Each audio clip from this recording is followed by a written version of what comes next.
Last game week we got 30 points from Haaland triple captain. It could have been more, it should have been more, it's nothing special, but it's certainly not a failure, and that adds to the hot streak. Before we start, make sure you subscribe so you can never miss any of my future captain picks. First up on the shortlist this game week is Haaland against Bournemouth away. He attempts to defend the captain's armband. The two challengers put in a strong case this game week. It's Hee-Chan against Sheffield United and Saka against Newcastle. They both benefit from the home advantage, and with them both being midfielders, they get an extra point for every goal scored and the clean sheet point potential as well. It's unsurprising that Haaland's got the highest attacking output out of the three players on the shortlist. He's also got the most promising underlying stats. The other two players haven't produced as much in comparison, but their stats are still decent. However, Saka's underlying stats are more promising than Hee-Chan's. I think his stats will regress. They're the non-penalty stats. All three players on the shortlist this game week are on penalty duties for their respective clubs. Saka's the main man on indirect free kicks and corners at Arsenal.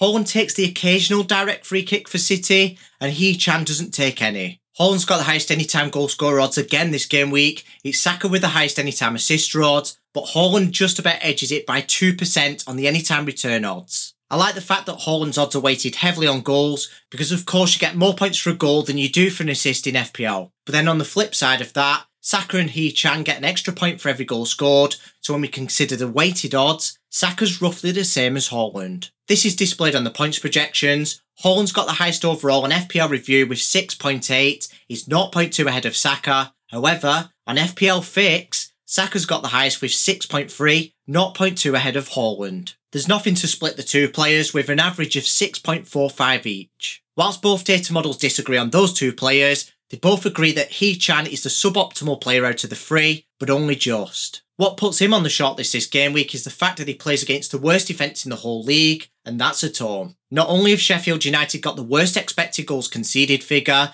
they've conceded 10 goals more than any other team. Whilst Newcastle have got the fourth worst expected goals conceded figure, Bournemouth are pretty average, but then on the flip side, Bournemouth's got the fourth worst goals conceded per 90 minutes, and Newcastle are pretty average, but the expected numbers are better at projecting the future numbers than the actual numbers themselves. Therefore, I'd say that Newcastle's defence has been worse this season, and right now I'd say it's even worse than that, because the better defensive numbers were towards the start of the season, and they contribute to some of these figures. It's unsurprising that Newcastle have the lowest clean sheet odds, considering the fact they've got to travel to the Emirates as well. As for Sheffield United's clean sheet odds, Wolves' attack is nowhere near as good as City's or Arsenal's, that's why they're so high. Nevertheless, Hee-Chan's got the easiest fixture against Sheffield United at home, and Haaland's got the most difficult fixture against Bournemouth away. Before we draw up a conclusion, we're going to carry out a quick risk assessment. All three players have had enough recovery. Haaland played 90 minutes in his last match, Hee-Chan almost made it all the way there, and Saka only played for 68 minutes. In the two matches before that, Saka only played for 66 minutes and 78 minutes, so I'm not really sure why he's expecting minutes are 90. Either way, that doesn't change my decision.